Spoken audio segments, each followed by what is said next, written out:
Tere tulemast hommikupalvusele. Täna hommikupalvus toimub siit laste ruumist või beebide ruumist, nagu nimetati. Täna on toimumas Tallinna vaimulike kohtumine Pirital, siin on Pirita lähedal või kõrval Pirita purjespordikeskus ja selle lähedal on siis Valguse tee kogudus, kus Tallinna vaimulike kohtumine toimub ja ma siis küsisin, kus ma võiksin teha hommikupalvust politseitöötajatele. Sain sellise lasteruumi. Aga ma siit alguseks ikka loen piiblist ja täna valisin siis sellise koha, mis räägib kainusest. Ja kuna see järgnev võib-olla lugu või jutlus natukene räägib ka kergelt kainusest, siis mõtlesin, ma valin siit sissejuhatuseks sellise kainuse teksti. Ja on piiblis Uues Testamendis 1. Peetruse 5. peatükis sellised sõnad. Olge kained, valvake. Teie süüdistaja kurat käib ringi nagu mööriga lõvi, otsides keda neelata. Nii on siis kainusel suur pluss see, et me võime palju lihtsamalt eristada nii head kui kurja. Meil on võime ennast kontrollida palju paremini, kui me oleme kained. Ja siin oli kirjas, et teie süüdistaja kurat käib ringi nagu mööriga lõvi, otsides keda neelata. Kui me usume, et on Jumal, siis on selge, et me usume ka, et on olemas saatan ehk kurat, kelle eesmärk on siis inimestele kodaraid justkui jalgadesse panna, et inimene oma eluteel kukuks, eksiks, teeks pattu ja läheks Jumalast ka eemale. Ja nii on ka erinevad asjad, kuhu siis meid võib saatan meelitada ja kui me oleme ebakaines olukorras või olekus, seda lihtsam on meid ka eemale meelitada õigelt teelt ja halbade tegude juurde. Nii ka teistel inimestel, kes meie ellu tulevad või sekkuvad, on meie elu palju lihtsam neil kontrollida, kui me oleme huimases olekus ja ennast ei suuda kontrollida ja siis aru saada, mis on hea ja kuri. Minu enda elu on olnud selline, et ma alles 2011 aasta algusest või aasta keskelt ütleks, otsustasin saada karsklaseks. 2011 ma läksin kirikusse ja hakkasin koguduses käima, minust sai usklik. Enne seda kirikusse minekut ma olin üsna tihe alkoholi tarbija ja väga palju asju, eksimusi või äpardusi tuli just purjus peaga. Eks purjus peaga ma ei analüüsinud oma tegude tagajärgi ja ei analüüsinud ka, mis on hea ja mis on halb.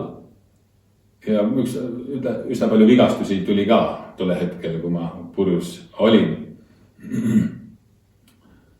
Ja kui ma sain usklikuks Oleviste kirikus, kuna Oleviste kirik oli ja on karske kirik, siis läbi selle sai minu ellu ka tulema karske elustiil, eluviis. Karskus on siis otsus püsida kaine nii alkoholist kui narkootikumidest ja ka suitsuvaba elu. Aga aeg-ajalt olen ka politseis märganud inimesi, kes elavad kui karskelt, ilma et neil oleks seda põhimõtet olla kained elu lõpuni. Aga mul endal on siis ka selline põhimõte. Ma muidugi ei joo ka kohvi, mitte et mul oleks seda põhimõtet elu lõpuni mitte kohvi juua. Aga pühakiri julgustab meid siis olema kained. Siit edasi nüüd laulame 2 laulu. Oh, kui helde on Jeesus. Või võtame esimeseks lauluks hoopis aega kuulame, kus mitmed küsivad.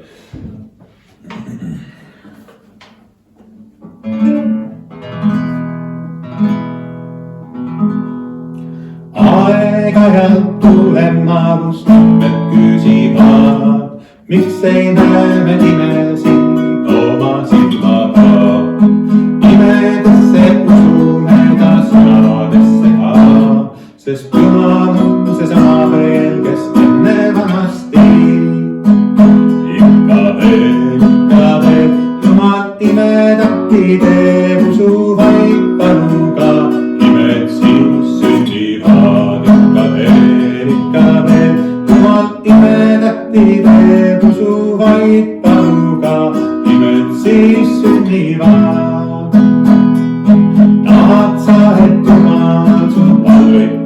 ta võiks, siis pead sa teda teenima, ta paret otsima. Imedesse uskuma ta saadesse ka, sest Jumal on seesama veel, kes enne vanasti. Ikka veel, Jumal imetähti teeb, usu vaid taluga, imed siis sünnivad. Ikka veel, Jumal imetähti teeb, usu vaid taluga, imed siis sünnivad. Laul tuletab meile meelde, et ikka paluda, et imed meie elus sünniksid. Teine laul, oh kui helde on Jeesus. Mul siin teisi kuulajaid ka, siin väiksed mõmmid ja mänguasjad ka kaasas siin.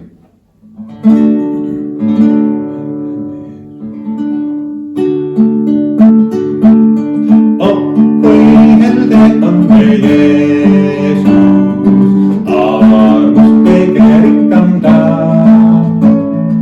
Teda võime peegis paigu, igal ajal paluda. Oh kui palju kordi saame vaeva tunda asjata. Armu abist ilma jääme, unustades paluda. Tahan kiusatus siin võtta, antu teele sundida. Pole tarvis veel siis enda, tööta julgelt paluma. Jeesus praegu vaimus sõltust kõigi oma lastega. Tema tunneb ka su nõrtust, võita ette vereta. Oled nõder suures mures, käes ka sudan omiva. Armu leiad päästja juures, jälle andeks andmist saab. Kuinka maailm sind on saanud, eksitada tahtuda. Oled kõik ta ette toonud, palves rahu leiad sa. Nii, too aga oma kõik mured ja valud ja palved Jumalale, siis saab ka rahu. Nüüd lähen sõnumi juurde, mis tänaseks on kokku pandud ja loen alguseks loo. Lance Armstrong oli maailma tasemel triatleet ja jalgrattur, kelle elu muutus järsult, kui tal diagnoositi vähk. See ei olnud lihtsalt kerge haigus. See oli levinud tema kopsudesse ja aiu. Arstid ei andnud suurt lootust. Ta kaotas peaaegu kõik oma tervise, oma karjääri ja kindluse tuleviku suhtes. Aga ta ei kaotanud lootust. Pärast rasket ravi hakkas ta tasapisi uuesti liikuma. Ta tuli tagasi rattasadulasse. Ja mitte lihtsalt tagasi. Ta võitis hiljem 7 aastat järjest maailma kõige raskema rattavõistluse. Tour de France. Paraku tuli hiljem välja, et ta oli kasutanud keelatud aineid ja ta sai eluaegse võistluskeelu ning jäi ilma oma võitudest. See lugu räägib 2 erinevast möödapanekus kohast, mis inimesel võib elus olla. Üks neist on allaandmine, kui inimene raskuste ilmudes heitub ja kibestub, ega näe enam mingit lootust ega mõtet edasi liikuda. Võimalik, et Lance Armstrong koges vähidiagnoosi, kuuldes erinevaid tundeid, enne kui tema võitleja loomus peale jäi. Aga igal juhul ta ei kaotanud lootust, ei loobunud pingutamast ega edasi rühkimast. See on üks väga hea eeskuju kõigile, kes elus raskustega silmitsi seisavad. Haiguse lood lahenevad erinevalt. Mõnikord ei õnnestu inimestel terveks saada, isegi kui nad on lootusrikkad. Siiski tervenemisel on suur abi sellest, kui inimene ei heitu ega muutu kurvameelseks. Kui me vaatame Jeesuse Kristuse lugu, näeme, et ta läks läbi suurimast mõeldavast kannatusest. See oli ühtpidi füüsiline, teda piinati viisil, mis ulatus inimvõimete piirini. Teiseks oli see emotsionaalne, teda pilgati ja mõnitati, tema üle naerdi. Ja kolmandaks, võib-olla tema jaoks kõige raskemaks oli see vaimne. Ristil olles, kandes kogu inimkonna pattu, tunnista esimest ja viimast korda lahutatust Jumalast, oma isast. See võis olla ääretult sünd ja pime hetk, kus ei paistnud mingit lootust, täis kõige sügavamat üksindustunnet. Ja Jeesus tuli sellest läbi. Ta tõusis üles ja 2000 aastat hiljem maa peal miljoneid kristlasi. Meie ajaarvestus on tema järgi seatud. On inimestel ka vaba ligipääs tema surma läbi Jumala juurde. Jeesus teadis, mis teda ees ootab ja et lõpuks kõik laheneb, kui ta jääb sõnakuulelikuks. Aga läbiminek sellest füüsilisest, emotsionaalselt ja vaimsest valust oli niivõrd raske, et ta veel üsna viimasel hetkel palus Jumalat, et kui võimalik, siis see karikas läheks temast mööda. Jeesus oli Jumal, aga ta oli ka inimene nagu meie ja inimesele on omane karta valu, raskusi, leina. Samal ajal kasvatavad raskused meid kõige rohkem. Lance Armstrong sai pärast haiguse seljatamist oma spordikarjäärile tõeliselt hoo sisse. Kuidas oleks ta sportlase karjäär arenenud ilma dopinguta, me täpselt ei tea. Hea sportlane oleks ta olnud igal juhul. Ta oli seljatanud suure katsumuse, kuid ees seisis teine. Kiusatus, millel ta ei suutnud vastu panna. Doping on sportlasele ahvatlev, see on keelatud aine. Sarnaselt on meil kõigil inimestel kiusatus eksida Jumala seaduste vastu. Jätta tegemata midagi, mida tema meilt ootab, mitte võtta kuulda seda Jumala vaimu häält meie südames, mis juhendab meid andma andeks, olema suuremeelsed, aitama kedagi materiaalselt või midagi muud. Ahvatleva on teha asju, mis on meile endale mugavad. Võib tunduda, et maailm, kus pole mingeid piiranguid dopingu kasutamise osas, on sportlasele nagu paradiis. Võimete piirid tõusevad kõrgustesse, medalid aina tulevad. Paraku on reaalsus karm. Dopingu kasutamisega kaasnevad väga tugevad terviseriskid.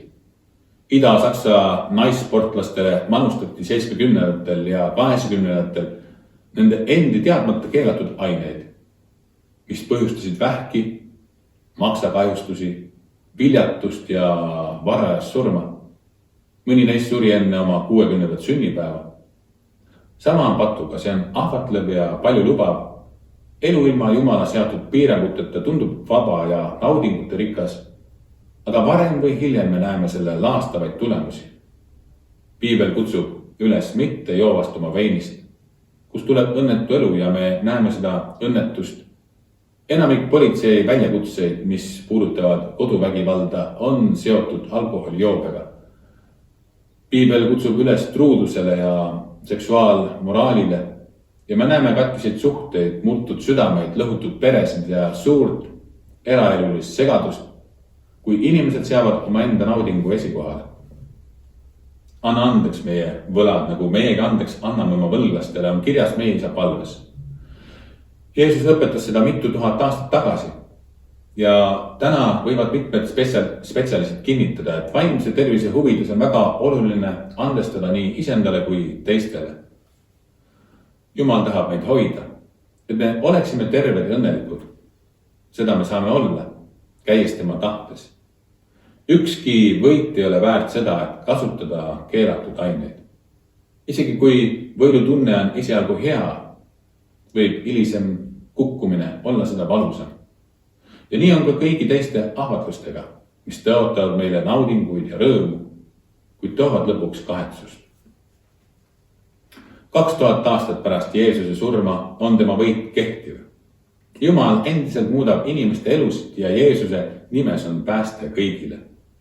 See võit, mis tuleb koos Jumalaga käies, jääb igavesti püsima ja kõige suurem edu on see, kui me pärast selle elutee käimise lõppu jõuame taevasse. Palvetame. Jumal, täname sind, et sul on meie elu jaoks parim plaan. Ja kui me käime sinu tahtes, siis meie elul on igavene mõju ja me võime kogeda tõelist rõõmu ja õnne. Aita meil käia sinu teel. Aamen. Saame nüüd järgnevalt laulda ka ühe laulu ja kui Jumal rahu su üle.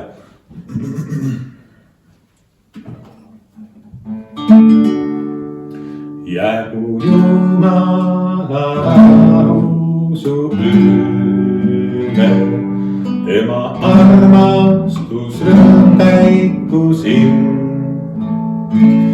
Tema valguses käi kõigest loodada peab, tema arm jäägu hoidma sind teel. Tema arm jäägu hoidma sind teel. Jäägu Jumala rahu su üle, tema armastus rõõm täiku sind. Tema valguses käi kõigest loodada teab, tema arm jäägu hoidma sind teel. Tema arm jäägu hoidma sind teel.